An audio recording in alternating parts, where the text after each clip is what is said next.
சாந்தி என்று அறிவோமா ஆன்மீகம் பகுதியில் பழிவாங்கும் விருப்பத்திலிருந்து விடுபடுதல் என்கிற தலைப்பை பற்றி பார்க்கலாம்.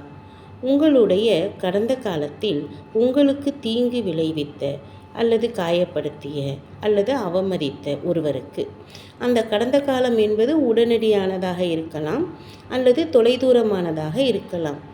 அவருக்கு எதிர்மறையான ஒன்று நடந்தபோது உங்களுடைய வாழ்க்கையில் எத்தனை முறை மகிழ்ச்சியை அல்லது அதன் ஒரு சிறு சுவடையாவது உணர்ந்தீர்கள் என்று உங்களை நீங்களே மிகவும் நேர்மையாக கேட்டுக்கொள்ளுங்கள்.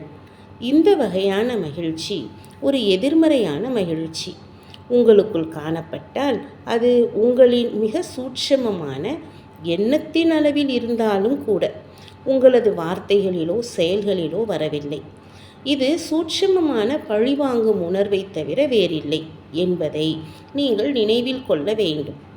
உங்களுக்கு தீங்கு விளைவித்த நபர் அவ்வாறு செய்தபோது அவர் பௌதீக ரீதியாக எந்த நேரத்திலும் பழிவாங்கப்படவில்லை என்றாலும் கூட இது ஒன்றும் நன்றாக இல்லை.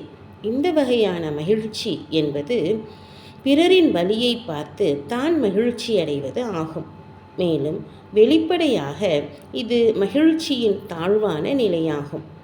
சில நேரங்களில் நமது இந்த மகிழ்ச்சியான பழிவாங்கலை நியாயப்படுத்தும் ஒரு வழியாக அதை நீதி என்று அழைக்கிறோம். இந்த வகையான பழிவாங்கலுக்கு பின்னால் உள்ள உந்து சக்தி அல்லது எரிபொருள் வெறுப்பு அல்லது கோபமாகும். அது ஒரு உணர்வு. அவர்கள் எனக்கு செய்தது அவர்களிடம் திரும்பி வந்தபோது நான் அதை மிகவும் ரசித்தேன். அவர்கள் செய்ததற்கு அவர்கள் துன்பப்படுவதை பார்த்து நான் மிகவும் மகிழ்ச்சியடைந்தேன். இது அவர்களின் தண்டனை. இது ஒரு வகையான மகிழ்ச்சி. இது மற்ற நபருடன் நமது எதிர்மறை கர்மங்களின் கணக்குகளை மட்டுமே அதிகரிக்கிறது. இதன் விளைவாக அது சிறிது நேரம் நமது துக்கத்தை குறைப்பதை போன்ற ஒரு தோற்றத்தை நமக்கு தந்தாலும் கூட நம் துக்கத்தை குறைப்பதற்கு பதிலாக அதை அதிகரிக்கிறது.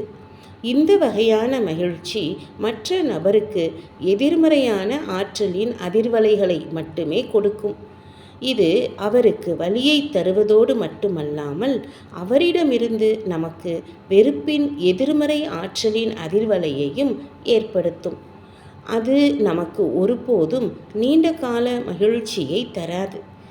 சாலையில் ஒரு விபத்தை சந்தித்து மிகுந்த வேதனையில் இருக்கும் ஒருவரை கற்பனை செய்து பாருங்கள். அந்த நபருக்கு உடனடியாக உதவுவதற்கு பதிலாக அவருக்கு என்ன நடந்தது என்பதில் மகிழ்ச்சியுடன் அந்த நபரை பார்த்து நாம் புன்னகைக்கிறோம்.